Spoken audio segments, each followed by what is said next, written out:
الانتخاب ديالكم؟ الاجتماع نتاع الاجتماع الاستثنائي الانتخابي كان عنده طابع خاص. تيجي في واحد الوقت اولا بعد مرور 4 سنوات عن اخر اجتماع او جمع عام انتخابي، وكان انعقد في مدينة الرباط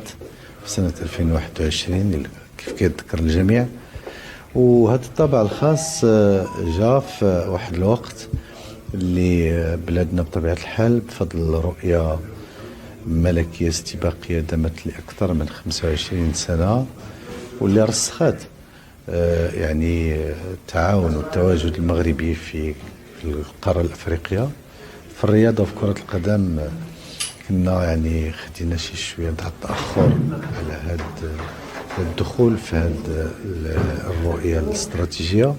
وكان هذا الموعد أساسي لتأكيد الخط التصاعدي اللي كنا مشينا فيه في كرة القدم منذ سنة 2015، كما قلت دائما تماشيا مع السياسة الرشيدة والحكيمة نتاع سيدنا الله ينصره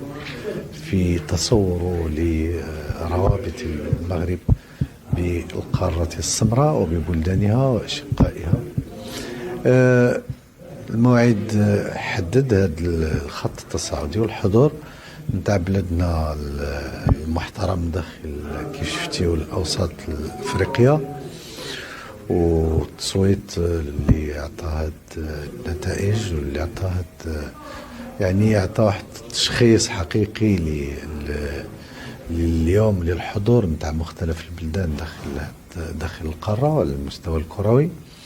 والجمع العام أيضا كان شيء أساسي، لأن كيف كنعرفوا بلادنا على بعد أشهر من تنظيم كأس أفريقيا والانخراط الأفريقي لتنظيم إن شاء الله كأس العالم سنة 2030 بين القارتين، ولكن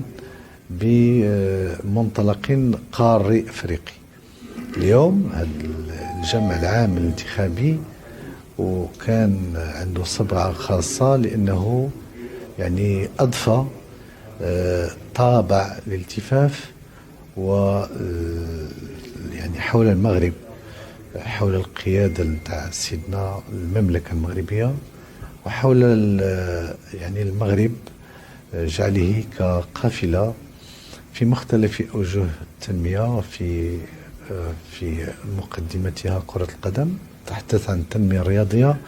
ولكن أيضا كما قلت لما تنوضع هذا الشيء في هذا المسلسل معناه